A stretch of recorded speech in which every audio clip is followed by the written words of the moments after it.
여러분 그 안티세미티즘이라는 말을 이제 많이 들어보셨을 것입니다. 반유대주의라는 말이 아주 팽배해 있는데요.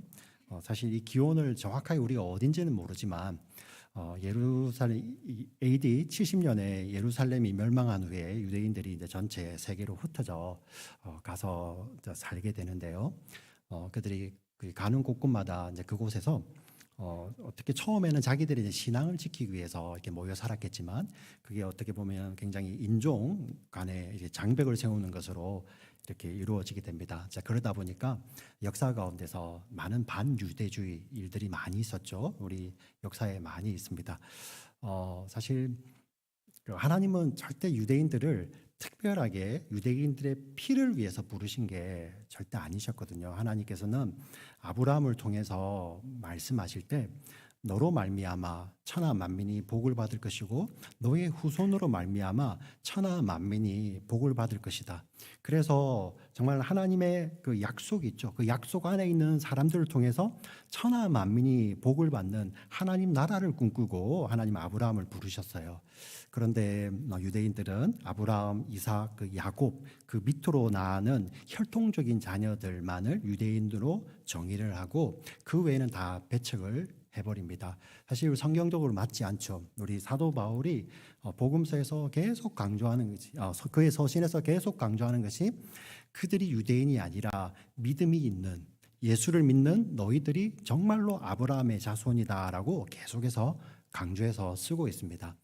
그런데 이런 진리가 있음에도 불구하고 유대인들의 그 안티세미티즘이 비롯됐던 그것이 어디서 기원이 되었을까 이렇게 뭐 정확하게는 없어요. 그런데 저희들이 추정을 해보니까 그 당시 이제 AD 지금 사도행전이 로마에 의해서 지금 무너진 예루살렘이 무너진 이후에 지금 쓰여져 있어요. 사건은 그 전에 일어난 사건을 기록하고 있지만 사도행전은 이 로마가 이 유대를 점령한 이후에 사도행전은 기록이 되어 있습니다. 그런데 그 시대 상황에서 이러한 가르침이 있었습니다.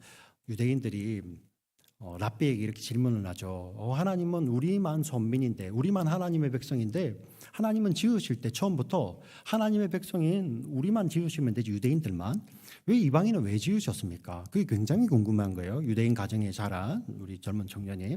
그래서 랍비가 이렇게 대답을 합니다. 그거는 심플해. 하나님께서는 지옥에 영원히 타는 땔감이 필요한데 그 땔감을 위해서 이방인들을 지었단다.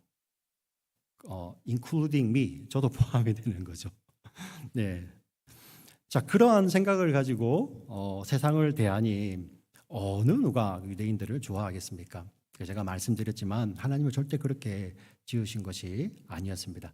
제가 이 말씀을 드리는 것은 이 사도행전이 지금 우리가 읽어가고 있는 10장이 이렇게 쓰여지는 그 당시에 유대인과 이방인의 관계를 잘 보여주는 내용입니다. 그래서 이방인과 유대인이 함께 하는 것은 사실 유대인들의 머릿속에는 그런 개념 자체가 없어요. 있을 수 없는 일이죠. 그런데 정말 너무나도 이상한 사건이 벌어지고 있습니다. 정말 정통 유대인 사도 베드로라는 사람이 등장을 했습니다.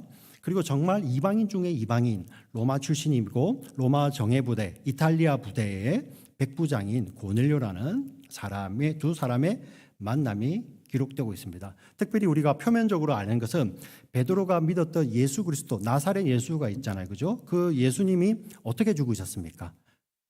이제 곧 있으면 우리 다음 주는 종료주일이고요. 그리고 고난주가 이어지고 우리 성금요일과 부활절이 있는데요. 우리 예수님께서 죽으신 것을 기념하는 그 날입니다. 그런데 표면적으로는요. 우리 근본적인 것은 우리의 죄를 위해서 예수님께서 우리 죄를 위해서 십자가에 죽으셨지만 표면적인 것은 로마 총독의 십자가형을 언도받고 로마 군인에게 넘어져서 그리고 넘겨져서 채찍을 맞으시고요. 십자가에 달리실 때도 그 로마의 군인의 그 망치에 예수님께서 십자가에 못 박히셨어요. 그리고 예수님의 옆구리에 창을 찌르는 사람도 로마인이에요. 네. 내가 따르는 그 주님을 십자가에 못 박았던 사람들이 바로 로마 군인이고 그 로마 군인이 십자가에 못 박을 때 여러분들 복음서 보시면 그 주변에 계속 그들을 인도하는 백부장이 있습니다. 예. 그러니 이 백부장과 로마 군인 백부장과 유대인 사도 베드로의 만남은 너무나도 어색하고 이질적이죠. 있을 수 없는 일이 벌어집니다. 그런데 우리는 지난 2주간에 보았던 것이 무엇입니까? 이 만남을 계획하신 분은 누구셨죠? 하나님. 예, 하나님이 계획하셨습니다. 이방인인 고넬료에게 네가 사람을 보내서 욥바에 있는 베드로라는 시몬을 청하라. 그렇게 이야기를 합니다. 그러자 이 이방인이 하나님의 말씀에 순종하여서 사람을 보내죠. 근데 베드로에게는 하나님께서 더 강하게 말씀하십니다. 환상을 3번이나 보여주시면서 하나님이 깨끗하게 하신 것을 네가 속되다 하지 말라라는 음성을 주세요. 말씀을 주십니다. 분명한 하늘에서 들리는 말씀을 주시는데 베드로 긴가민가합니다. 그리고 고넬료가 보내었던 사람이 왔을 때 베드로가 아마 주저했겠죠. 성령이 분명하게 말씀하십니다. 내가 보냈으니까 주저하지 말고 내려가서 만나고 그를 따라가라. 자, 그래서 베드로는 그 먼 길, 욥바에서 가이사랴까지 북쪽으로 30마일 길입니다. 그 길을 따라가게 되는 것입니다. 웬일입니까? 가서 보니 이 고넬료, 사실 로마의 백부장이니까 집도 굉장히 괜찮았겠죠, 그죠? 네, 그 집에 모든 가족들이 모여 있고 친지들이 다 모여 있는데 그들이 기다리고 있는 거예요. 언제 올 줄 알았어요. 지금처럼 전화기가 있습니까? 모르는 거죠. 그런데 모여서 기다리고 있습니다. 사모하고 있습니다. 그리고 로마의 백부장이 자기에 와서 마치 예배하듯이 엎드리는 거예요. 베드로는 자기가 압니다. 내가 뭐라고? 나도 사람인데. 그런데 알죠. 이가 나 때문에 아니라 처음 보는 사람이잖아요. 하나님 때문에 이렇게 엎드리는구나. 예, 자기를 낮추는 이방인을 발견하게 됩니다. 그리고 기가 막힌 말을 합니다. 잘 오셨습니다. 이제 하나님께서 당신을 통해서 말씀하시는 것이 무엇이든지 저희가 들으려고 이 자리에 있습니다. 예. 베드로가 그 이방인을 만났을 때, 야, 기가 막힌 사람이 있네. 참 칭찬해 주겠네. 그 말이 아니라 베드로는 하나님께 영광을 돌립니다. 내가 이제야 알았다. 하나님께서는 외모로 보시는 것이 아니구나. 사실 여러분들 구약 성경을 읽어보시면 하나님은 계속해서 이야기를 하십니다. 너희들은 사람들은 외모를 보고 사람들은 외적인 모습을 보고 헷갈려하지만 나 여호와는 중심을 보신다. 여러분 사무엘서의 우리 그 중심 주제가 여호와는 외모를 보지 아니하시고 중심을 보신다는 거예요. 그리고 우리 하나님께서는 구약 성경에 계속 말씀을 하시. 유대인들이 우리는 아브라함의 후손이고요, 율법도 있고요, 성전도 있습니다. 그래서 우리는 괜찮아요. 우리는 천년만년 이 나라를 누릴 겁니다. 이렇게 말할 때 하나님 계속 말씀하셨던 것은 천만에 나는 중심을 보는 하나님이야. 너희들이 그거 믿고 있던 거 다 없어질 거야. 다 사라질 거야. 다 심판받을 거야. 나는 중심을 보시는 하나님이야. 그렇게 말씀을 하십니다. 근데 베드로가 여기서 깨닫습니다. 그 중심을 보시는 하나님이 누구까지도 천하에서 하나님을 경외하고 여호와를 경외하고 여호와의 의를 행하는 자는 모두 다 받으신다는 것. 혈통이 아니라는 것. 이것을 거기서 깨닫게 되는 거죠. 거기서 하나님의 영광을 돌립니다. 사실 하나님께서는 이렇게 말씀을 하셨거든요. 이사야서에 보면 이렇게 이야기합니다. 너희들 가운데 목마른 자 모두 다 내게로 오라. 모두를 향한 초청입니다. 이사야서 후반부에 가면 만민을 향한 초청이죠. 목마른 자 내게 오라. 와서 값없이 물을 마시고 값없이 포도주와 우유를 먹어라. 이 포도주와 우유는 정말 예수 그리스도의 구원을 나타내는 것이에요. 네. 값없이 와서 너희들 누구나 다 오라 이렇게 말씀을 하십니다. 심지어 예수님이 이렇게 말씀을 하시죠. 마태복음 11장에서 이렇게 이야기를 하십니다. 수고하고 무거운 짐진 자들아. 어떤 잘난 자들, 열심히 삶을 잘 사는 사람들, 뛰어난 사람들, 괜찮은 사람들, 율법을 잘 지킨 사람들, 이들 나에게 오라 이렇게 말씀하지 아니하시고요. 예수님이 이렇게 말씀을 하시죠. 수고하고 무거운 짐진 자들아 다 같이 따라해 볼까요? 다 이게 아니에요. 다 예수님 다. 이사야에서도 하나님께서 다 너희 목마른 자들아 다 내게로 오라. 예수님 수고하고 무거운 짐진 자들아 다 내게로 오라. 베드로가 여기서 천하 가운데서 하나님을 경외하고 그의 의를 행하는 자는 다 받으시는 줄을 내가 이제야 깨달았다. 이렇게 이야기를 감탄을 하고 있습니다. 자, 그리고 그에게 무엇을 전합니까? 우리 사도행전에서 시작부터 끝까지 계속 사도들이 전하는 것은 예수 그리스도와 그의 복음이에요. 한 번도 너의 인생을 잘 살기 위해서 이렇게 디자인하라. 성공을 위한 7가지 뭐 법칙들, 어떤 관계 안에서 잘 사는 법칙들, 이런 거 한 번도 말씀하지 않으셨어요. 예수 그리스도와 그의 복음을 전하기 시작합니다. 왜? 사도 베드로가 있는 그 이유도, 사도 베드로가 구원받은 이유를 여러분 제게 알려드릴게요. 그가 예수님께서 이 땅에 오셨을 때 3년을 그 예수님 옆에서 서브했기 때문에 심지어 무리도 걸었잖아요. 그죠? 그리고 예수님께서 떡을 나눠줄 때 그 손으로 막 떡을 떼어줄 때 5천 명이 먹는 그 역사를, 기적을 경험하잖아요. 그래서 구원받는다? No. 성경은 never 이야기합니다. 사도 베드로도 그 예수 그리스도를 구주로 믿고 그 예수 그리스도의 복음으로 말미암아 구원받는 거예요. 할렐루야. 예외가 없습니다. 예외가. 그래서 그 예수 그리스도의 복음 전합니다. 36절을 같이 한번 읽어보겠습니다. 36절 같이 읽겠습니다. 시작. 만유의 주 되신 예수 그리스도로 말미암아 화평의 복음을 전하사 이스라엘 자손들에게 보내신 말씀. 만유의 주 되신 예수 그리스도, 그리고 그분으로 말미암아 화평의 복음을 누가 전하셨다? 하나님께서 전하셨다는 것입니다. 만유의 주라는 것이 모든 것의 주인이라는 것입니다. 사실 베드로는 지금처럼 과학 지식이 뛰어나지 않았겠죠. 그래서 이렇게 그가 아는 범위 내에서 이제 표현했지만, 요즘처럼 이제 과학적인 지식이 뛰어난 사람들은 이렇게까지 표현할 수 있겠죠, 그죠? 우주의 광대함, 그 크기를 알 수 없는 광대함과 동시에 우주는 어떤 존재입니까? 그 안에 우리는 너무 큰 걸 볼 수 없어요. 인간이, 그렇죠? 우리가 그래서 이제 하나님을 제대로 잘 모르는 게, 너무 큰 것을 볼 수 없기 때문에. 또 우리 인간은 또 기가 막히게도 그와 반대되는 너무 작은 것은 또 볼 수 없어요. 우리 원자가 보입니까? 사실 예전에 원자라는 것이 가장 작다는 건데, 현대과학은 그 안에 더 쪼개 들어가잖아요, 그죠? 그리고 과학이 발달하면 그 안에 뭐가 있을지 몰라요. 우리가 지금 그게 우리의 이성의 한계인 거죠. 그 과학이 전부가 아니라니까요. 하나님이 창조하신 것을 그렇게 보는 겁니다. 요즘 온 천지가 지금 꽃으로 너무 아름답잖아요. 그 컬러가 얼마큼 있는지 어떻게 알겠어요? 근데 그 우주를 보면 하나님의 광대하심을 알 수 있죠. 하나님의 광대하심을 알 수 있고 하나님의 그 디테일한 디자인을 알 수가 있죠. 근데 예수님이 어떤 분이시다? 만유의 주시라는 것은 하나님이시라는 거예요. 말씀으로 이 우주를 이스라 할 때 그냥 있는 거예요. 말씀으로 우리 인간을 우리를 빚으시고요, 생기를 불어 넣으실 때 우리 안에서 정말 우리 인간 너무 놀랍지 않습니까? 어떻게 보는 것하고 다르게 안에는 너무 신비롭게 있죠, 그죠? 근데 하나님이 그렇게 하셨어요. 근데 이가 이 땅에 오셔서 무엇을 전합니까? 화평의 복음을 전합니다. 화평의 복음, 화평. 하나님과 깨어졌던 그 관계를 회복시키는 복음을 전하시는데 어떻게 하시냐면, 오늘 이렇게 시작합니다. 요한에게 예수님이 침례를 받는 것으로 시작을 하죠. 자, 우리 침례는 누가 받느냐면 죄인이 받는 거예요. 죄인이 죄를 고백하면서 내가 정말 하나님 앞에 죄인입니다, 하나님만이 죄 용서하시는 분이십니다 라는 것을 믿음으로 고백하고 받는 것이 침례예요. 근데 예수님은 침례를 받으시면 안 되잖아요. 예수님 죄가 없으신데. 한 번도 생각 안 해보셨습니까? 예수님은 공생의 사역의 시작을 침례로 받으셨어요. 근데 모순이잖아요.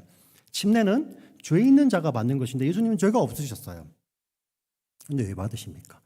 우리는 우리를 구원하신 예수님께 연합하기, 속하기 위해서 우리는 침례를 받는 거지만, 예수님은 죄 없으신 분이 지금 이 자리에 계시는 우리 모두들, 여러분들의 가족들, 여러분들 사랑하는 자들, 또 여러분들의 앞으로의 자녀, 다음 세대들, 또 다 예수 안에 있는 자들, 그 자들 모두는 침례를 받을 때 예수님께 속하지만, 예수님은 침례를 받으실 때 그 자들을 품에 안는 거예요. 끌어안는 거죠. 영혼 가운데 끌어안으셔서 절대 놓지 않습니다. 그래서 침례를 예수님 받으십니다. 그리고 공생의 사역을 시작하셨죠. 오늘 본문에 보니 선한 일을 행하셨다는 것입니다. 착한 일뿐만 아니라 하나님께서 말씀하신 그 모든 일들을, 하나님의 약속을 다 이루시는 거예요. 하나님의 약속이 이루어질 때 성경은 선하다, 아름답다 표현을 하는데, 예수님께서 그 선하고 아름다운 일들을 다 행하십니다. 그리고 귀신을 내어주시죠. 예수님은 말씀 하나로 그 악한 세력들을 다 멸하실 수 있는 권세가 있으세요. 여러분 잘 하셔야 됩니다. 예수님은 사실 십자가 안 지셔도 예수님은 악을 멸하실 수 있어요. 예수님께서 그 악한 마귀하고 싸우시기 위해서 십자가 지신 게 아니에요. 잘 아셔야 됩니다. 예수님은 십자가 안 지셔도 얼마든지 그 악한 영적인 세력들은 다 멸해서 지옥불에, 사망도 지옥불에, 그 둘째 사막이라고 표현하는데 다 던지실 수 있으세요. 근데 예수님 왜 십자가 지셨을까요? 그 악한 영적인 세력들이 살아가는 숙주가 있어요. 숙주. 그게 뭐냐면 죄라는 겁니다. 죄. 예.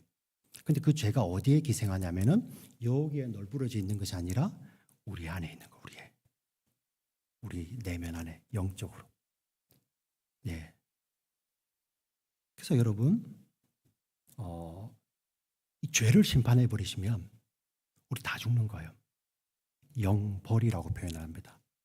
마귀를 심판할 때 마귀의 그 권세의 숙주가 뭐라고요? 죄라고 이야기했죠. 죄를 심판하면 그 죄와 영혼이 하나가 되어 있던 영벌 가운데 있던 우리는 다 죽는 거예요. 근데 예수님의 침례가 무엇입니까? 그를 예수님께 안으시는 거예요. 네. 그리고 십자가가 무엇이냐면 하나님께서 예비하신 마지막 최후의 심판, 그 죄의 심판에 대해서, 자, 이것은 이제 예수님 다시 오실 때 마지막 심판이겠죠? 근데 그 마지막 심판은 우리는 안 받아요. 지금 이 자리에 계신 분들 왜 안 받는지 아십니까? 이유는 예수님이 그 심판을 십자가에서 다 받으셨기 때문에. 예. 다 쏟아부으십니다. 하나님의 진노를 다 쏟아부으시죠. 예수님께서 거기에서 버려집니다. 사실 이게 우리 지금도 신학자들이 풀지를 못합니다. 저는 영원히 못 푼다고 생각을 해요. 천국 가서도 이해가 안 될 것 같아요. 왜냐하면 영원한 하나님의 삼위일체, 성부, 성자, 성령 하나님의 삼위일체가 있는데요. 마치 그 삼위일체가 십자가에서는 그게 끊어지는 것 같아요. 예수님이 이렇게 말씀하시거든요. 나의 하나님, 성부 하나님을 향하여서. 사실 예수님은 한 번도 하나님을 향해서 나의 하나님이라고 부른 적이 없어요. 항상 아버지라고 불렀죠. 네. 그런데 그 예수님이요, 죄를 짊어지시면서 하나님의 진노의 심판을 당하시는데 하나님으로부터 버림을 당하는 거예요. 이것도 이해가 안 가는데요. 근데 그 순간에, 그 예수님께서 버려질 그 순간에 안 버려지기 위해서는 우리를 놓으면 돼요. 죄덩어리 우리를. 근데 안 놓으시는 거야. 여러분, 이게 머리로 이해가세요? 영원한 삼위일체는 마치 그 순간에 끊어지는 것 같은데 우리의 이 죄덩어리 우리를 안으신 게 예수님이 그걸 안 놓는 거예요. 그게 이해가 가면 이상한 거 아닌가요? 이게 복음의 신비예요, 신비. 이게 화평의 복음이거든요. 하나님과 우리 사이, 여러분 지옥 영벌은요, 여러분들이 조그만 나쁜 짓을 해서 그게 쌓여서 가는 게 아니에요. 아닙니다. 착각하면 안 돼요. 본질상 우리가 진노의 자녀였어요. 본질상. 하나님으로부터 멀어져 있었기 때문에 우리가 이 땅에서 그것을 해결하지 못하면요, 우리는 영원 영벌 가운데 있는 거예요. 해결할 길이 없는 겁니다. 그런데 그걸 해결하기 위해서 사실 하나님께서는 구약의 말씀 가운데서 생명이 생명을 대신할 것이라는 말씀을 주셨어요. 그런데 거기에 조건을 다셨죠. 무죄한 자가 죄인을 위해서 대신 피를 흘리면 그 죄값을 무죄한 자에게 돌리고 내가 용서해 주겠다. 하나님 말씀해 주시죠. 그럼 우리는 어떻게 하면 죄 용서받을 수 있습니까? 지금 이 자리에 아버지들, 어머니들, 우리 자녀들 사랑하시죠? 그 자녀를 위해서 대신 죽으면 그 자녀가 용서받나요? 불가능하죠. 왜? 우리는 죄인이기 때문에. 모두가 죄인이기 때문에. 모든 사람이 죄를 범하여 하나님의 영광에 이르지 못하고. 그런데 누구만이 할 수 있습니까? 무죄하신 분만이 할 수 있죠. 그래서 예수님이 이 땅에 몸을 입고 오셔야 됩니다. 그래서 그분은 완전한 인간이신데 죄가 없으시기 때문에 우리를 대표하실 수 있죠. 네. 자, 그런데 문제는 뭐냐면 이 죄라는 것이 우리 인간 사이의 관계 안에서 내가 누구에게 손해를 끼치고 거짓말을 하고 뭐 이렇게 훔치고 이랬으면 그거 가서 미안하다 이러면 괜찮잖아요. 그죠? 근데 죄의 본질이 그런 게 아니라고 했잖아요. 죄는 사람에게 짓는 것을 뛰어넘어서 하나님께 짓는 거예요. 하나님께. 그 하나님께 지은 죄를 누가 없이 할 수 있겠습니까? 방법은 하나님밖에 없죠. 그죠? 그 죄의 대가를 하나님 자신이 지불하시는 방법밖에 없어요. 그래서 만유의 주이신 그 예수 그리스도 하나님이 이 땅에 오셔서 나사렛 예수로 사시는데 그분은 100% 하나님이시고 100% 인간이셨어요. 예. 그래서 우리를 대표하실 수 있으셨고 하나님 앞에 지었던 그 죄에 대해서 자기의 생명을 들이심으로 말미암아 그 죄를 대속하실 수 있었던 거예요. 그래서 예수님은 반드시 십자가에서 죽으셔야 됐던 것입니다. 근데 여러분 잘 생각해 보세요. 하나님은 공의의 하나님이잖아요. 공의의 하나님. 네, 공의의 하나님이라서 의로운 자의 죽음을 그대로 넘어갈 수는 없어요. 왜? 죄 없는 자가 죽으면 하나님의 공의가 손상되는 거예요. 그래서 하나님은 그 의로운 자의 죽음을 반드시 살려내셔야 돼요. 이게 부활입니다. 예. 하나님은 그 의로운 자의 죽음에 대해서 하나님은 책임을 지셔야 돼요. 반드시 그를 살리셔야 되는데 그때 누가 살아나시냐면은 예수님이 살아나시는 거예요. 근데 그때 그 십자가에서 죽으시고 살아나신 예수님과 함께 누가 살고 있죠? 그 안에 있는 우리가 같이 사는 거예요. 왜 살 수 있을까요? 심지어 우리의 머리로 이해 안 되는 성부, 성자, 성령 하나님의 그 삼위일체가 끊어지는 그 순간까지도 놓지 아니하셨던 그 예수님께서 살아나실 때 우리는 그 안에서 살아나게 되는 거예요. 할렐루야. 예. 이것을 화평의 복음이라고 이야기를 합니다. 그래서 이 화평의 복음 가운데 우리 39절 40절을 같이 한번 읽어보겠습니다. 39절 40절 같이 읽습니다. 시작. 우리는 증인이라 그를 그들의 나무에 달아 죽였으나 하나님이 사흘 만에 다시 다시 살리사 나타내시되 예. 이해가시죠, 그죠? 죽으시고 그러나 우리를 대신하셔서 죽으신 의로운 죽음이시기 때문에 하나님은 그를 반드시 살리시는 것이에요. 그때 우리도 사는 겁니다. 예수님께서 구원 사역을 다 이루셨어요.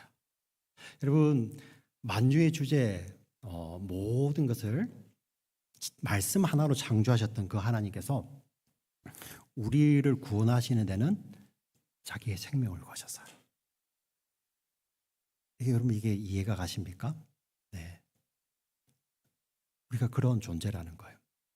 근데 이유가 우리가 잘나서가 아니라 하나님이 사랑하셔서죠. 여기서 더 놀라운 비밀이 뭐 다 놀랍지만 예수님께 사명을 이루셨잖아요. 참 우리가 어느 곳에 가서 여행을 한번 가보세요. 네, 물도 다르고 뭐 요즘 유럽 이런 데 좋다고 하지만 실제로 가보시면 물도 다르고 막 불편하고 힘들잖아요. 그죠? 그래서 갈 때도 좋지만 사실 집에 돌아올 때 더 좋잖아요. 예. 이제 집에 간다. 예, 이제 집에 가서 쉴 수 있다. 그 예수님 이 땅에 오셔서 예수님은 시공간에 제한이 없으신 분이신데 예수님은 이 땅에 시공의 제한 가운데 들어오셔서 시간의 제약도 받으시고 공간 안에서 피곤도 하시고 그러셨잖아요. 그리고 십자가에 때 그 모든 고통 다 당하셨잖아요. 그러면 사명 이루시면 그냥 놓고 가시면 되잖아요. 몸을. 아휴 이제야 내가 사명을 다 이루었네. 그런데 성경을 보니까요. 예수님 어떻게 올라가시냐면은 손에 못자국을 가지시고 옆구리에 창자국을 그대로 가지시고 올라가세요. 부활의 몸으로. 지금도 그렇게 계세요. 그리고 이사야에서 보면 내가 너희를 향한 사랑을 너희 이름을 내 손바닥에 새겼다고 하나님 말씀하시는데 예수님은 우리를 향한 예수님 당신이 나를 위해서 죽으시고 부활하신 증거가 무엇입니까? 말씀하실 때 부활의 증거가 무엇입니까? 말씀하실 때 예수님은 그 손바닥을 보여주셨어요. 구멍만 손바닥과 옆구리에 창자국을 보여주시죠.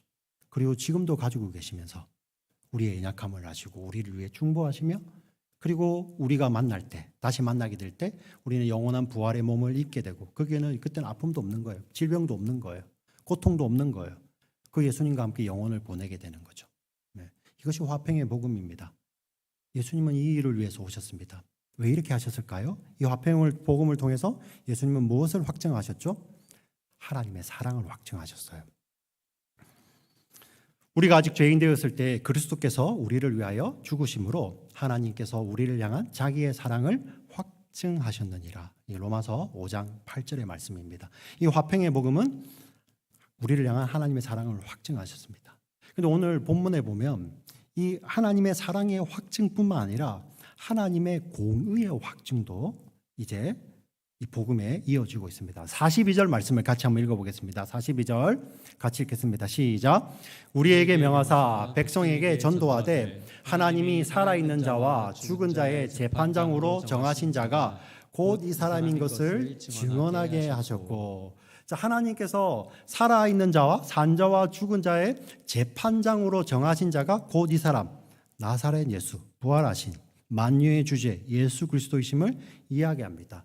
자, 하나님의 아들 성자 하나님께서 2000년 전에 이 땅에 오실 때는 그 화평의 복음이 어떠했습니까? 우리를 향한 하나님의 사랑을 확증하시기 위해서 이 땅에 오셨잖아요. 근데 여러분, 여전히 이 땅에는 불의와 불공평이 가득 차 있죠. 여러분들 마음 가운데 세상 공평해, 정확해 이렇게 생각하시는 분 계신가요? 어느 정도 흉내를 내고 있죠, 그죠? 우리가 역사를 돌아봐도요, 특히 위정자들 보면 뭐 공정을 부르짖는데 제일 불공정하고 그런 사람들이 많잖아요. 여러분, 그게 그 사람만 모자라서 그런 게 아니라 그게 우리 인생의 본성이에요, 본성. 네. 여러분, 재판을 한번 보세요. 똑같은 조건인데 어떤 재판부가 판단을 하면 이 사람은 무죄고 어떤 사람은 유죄예요. 공정합니까 이게? 공의롭습니까? 사람은 한계가 있는 거예요. 그런데 하나님께서 이렇게 말씀을 하십니다. 내가 창세전에 계획한 자는 반드시 다 구원한다. 그게 하나님의 공정이에요, 공정. 예. 그리고 이 땅 가운데서 우리 정말 믿는 사람들 마음 가운데 하나님 살아계시면 정말 이 땅에 지금 공의를 보여주셔서 저런 나쁜 사람들, 저 득세한 사람들 빨리 꺾어주시고 저렇게 짓밟힐 사람들 일어나게 해주세요. 이렇게 막 기도하잖아요. 근데 역사 가운데 너무나도 역사의 아이러니는 뭔지 아십니까? 그 짓밟혔던 사람들이 다시 권세를 잡게 되면 그 사람은 그 밑에 사람 또 짓밟고 있더라는 거예요. 그게 우리 인간이 내어놓는 공의입니다. 근데 하나님은 마지막 때 예수님 다시 오실 때 하나님의 공의를 확증하실 거예요. 확증. 예. 우리는 그날을 기다리고 사는 자들이죠. 네.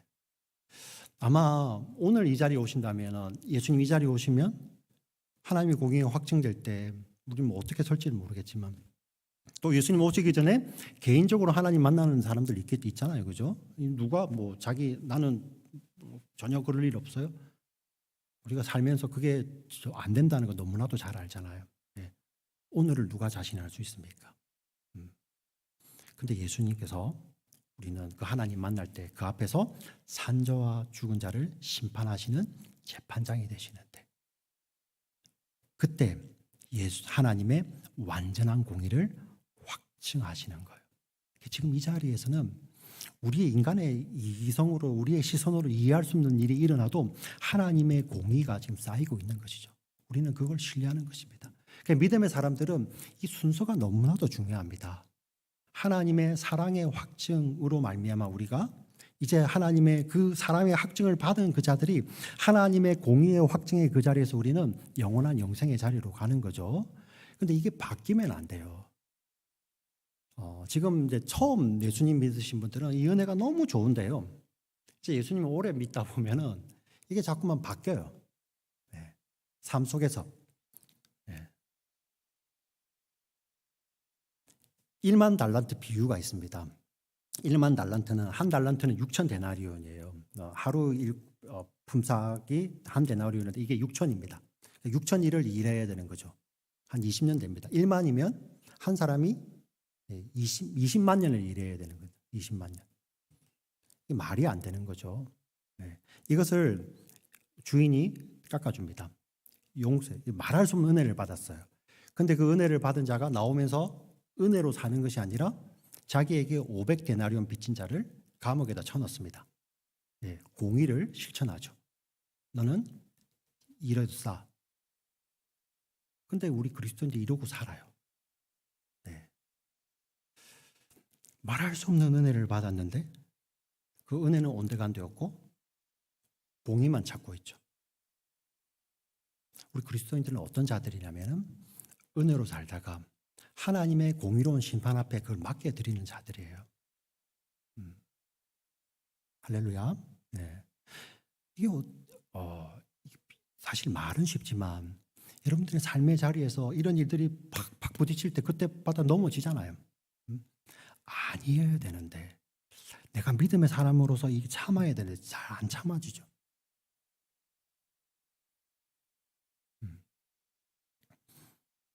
성령이 오시는 거예요. 성령이. 우리 힘으로 못하는 거죠. 네. 이 화평의 복음이 선포되고 그 선포된 자리에 하나님의 사랑이 확증되는데 그 주님은 이제 다시 오실 거예요. 우리는 그 주님을 기다리면서 은혜로 사는 자들이 그리스도인인데요. 우리가 자꾸만 그 재판장의 자리에 올라서려고 하는 것이 우리의 인생 본성이죠. 근데 하나님은 그렇게 우리를 내버려 두시지 않습니다. 성령을 보내시죠. 오늘 이 말씀을 증거하는데 성령이 그냥 내려와 버립니다. 우리 44절, 45절 말씀을 같이 한번 읽어보겠습니다. 44절, 45절 시작. 베드로가 이 말을 할 때에 성령이 말씀 듣는 모든 사람에게 내려오시니 베드로와 함께 온 할례 받은 신자들이 이방인들에게도 성령 부어 주심으로 말미암아 놀라니. 예. 너무 놀라운 거죠. 사실 우리 사도행전 2장에 보면 예수님을 직접 만났던 사람들, 부활의 증인들이에요. 120명이 모여서 예수님께서 약속하신 성령을 기다리며 한 짧게는 7일, 길게는 열흘 정도 모여서 기도하고 있을 때 그들은 어떤 자들이었다고요? 예수님이 이 땅에 계실 때도 같이 따라다녔고 그리고 예수님 십자가에 죽으실 때도 그 자리에 있었고 부활하신 예수님을 만났던 자들이고요. 내가 약속한 성령을 보내줄 것이다 라는 그 약속을 붙들고 기다리던 자들에게 그 자들에게 짧게는 7일 길게는 10일 뒤에 성령이 그렇게 사모하고 울부짖어 기도하던 그 자들에게 성령이 부어주셨는데 여기에는 예수 그리스도와 그의 화평의 복음을 선포하자 성령이 그냥 내려와 버리시는 거예요. 어떤 사람의 노력도 없이.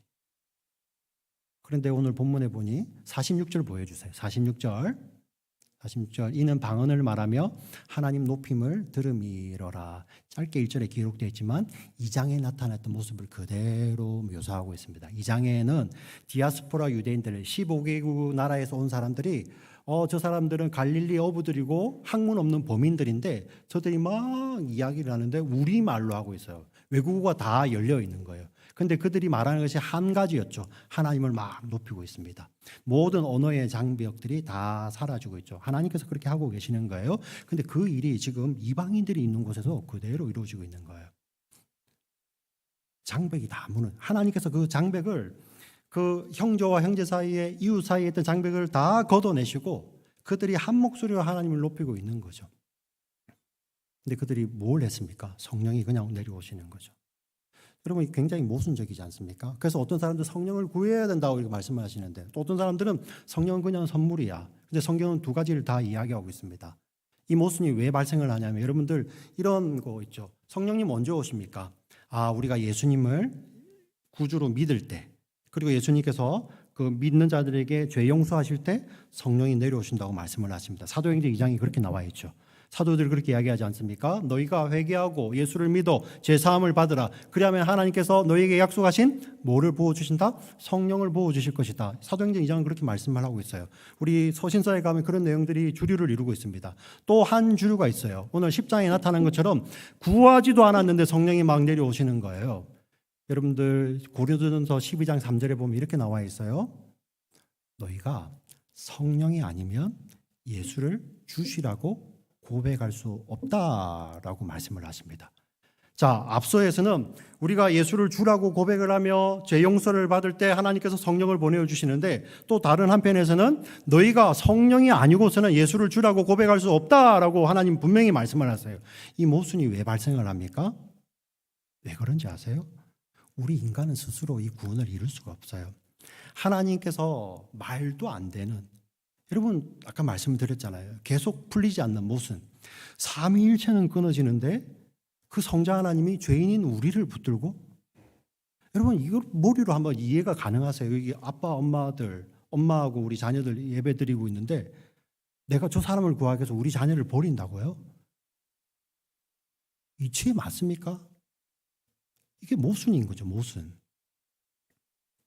그런데 우리 구원사역에 이러한 모순이 발생을 하고 있어요.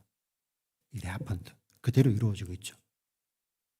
그런데 그것도 하나님이 자기의 독생자의 생명을 내주시기까지. 할렐루야. 네. 이 하나님의 구원 때문에 성령이 오시는 거예요. 성령이. 그러면 우리가 어떤 존재가 되는 걸까요? 이야, 신난다. 이제 힘을 얻었네. 막 저주 설교하고. 아니죠. 화평의 복음이 들어오는 거죠. 화평의 복음이. 화평의 복음. 예수님과 똑같은 삶을 살게 되고요. 살기를 소원하게 되는 것입니다. 그래서 성령을 우리가 어떻게 합니까? 성령을 바라는 기도를 하고요. 그리고 이미 오신 성령에 대해서 우리가 찬송을 하게 되는 거죠. 그 일이 동시에 벌어지는 존재들, 그 일을 여전히 기도하는 것이 바로 우리 성도들이라는 거예요. 사랑하는 믿음의 지체들, 이 말씀이 있기 때문에 지금 우리가 있는 거예요. 우리가 예수님을 믿는 것입니다. 할렐루야. 네, 얼마나 감사합니까? 성령의 열매는 이제 무엇입니까? 그 예수님이 우리에게, 자격 없는 우리에게 그냥 내려오시잖아요. 지금 이 자리에 계신 분들 그래서 이 자리에 계신 거예요. 아침에 내가 주일이니까 시간 맞춰서 교회 가야지. 물론 그런 선한 마음도 하나님 주시죠. 그런데 결국은 그 마음조차도 누가 주신다는 거예요? 성령님이 주시는 것이죠. 그 성령님이 지금 이 자리에서 우리와 함께 하시는데, 그럼 우리의 삶의 열매는 무엇일까? 바로 그 화평의 복음입니다. 제가 많은 말씀 안 드리겠습니다. 여러분 그게 어떠한 삶인지 여러분 잘 아시잖아요. 한 가지만 제가 말씀을 드릴게요. 화평의 복음을 받은 자들 삶이 넓어져요. 생각이 넓어집니다. 나 중심에서 하나님 중심, 나 중심에서 하나님께서 우리에게 맡겨주신 공동체 중심이죠. 근데 우리가 그 은혜를 잊어버리고 우리가 성령을 무시하게 되면 그게 바뀌어요. 아까 말씀드렸던 공의가 앞서게 되죠. 어떻게 저럴 수가 있지가 앞서게 됩니다. 그러나 성령이 오시면 은혜가 우리를 다스리죠. 그래서 하나님의 공의를 만족하지 못하는 자들을 위해서 우리는 뭐 하게 됩니까? 기도하죠. 기도. 그리고 우리의 삶 속에서 하나님, 내 입술과 내 행동이 정말 우리 속에 오신 예수님의 그 화평의 복음으로 말미암아 오신 성령 하나님으로 말미암아서 내 삶이 인도함 받기를 원합니다. 할렐루야. 네. 이러한 믿음의 여정을 걸어가시는 우리 모두가 되시기를 주님의 이름으로 부탁을 드리고 축원드립니다. 아멘. 살아계신 하나님 아버지 감사합니다. 우리는 연약합니다. 우리는 넘어집니다. 그 많은 은혜, 그 갚을 길이 없는 은혜를 받았지만 어느 순간에 나에게 빚진 나와 다른 그 형제를 만나게 되면 그 500데나리온 때문에 언제든지 감옥에 쳐넣을 수 있는 것이 바로 우리의 본성입니다. 그런데 이런 우리를 구원하시기 위해서 말도 안 되는 정말 이 화평의 복음을 우리에게 주신 하나님의 은혜를 찬송합니다. 이제 우리가 이 말씀 안에서 또 오신 성령으로 말미암아 이제 우리 안에서 예수님이 사시고 내가 아니라 예수가 살고 내 말이 아니라 나의 말과 행동을 통하여서 예수님께서 그렇게 우리에게 주시길 원하셨던 화평의 복음이 삶으로 나타나는 우리 모두 되게 하여 주시옵소서. 살아계신 우리 구주 예수 그리스도의 이름으로 기도드립니다. 아멘.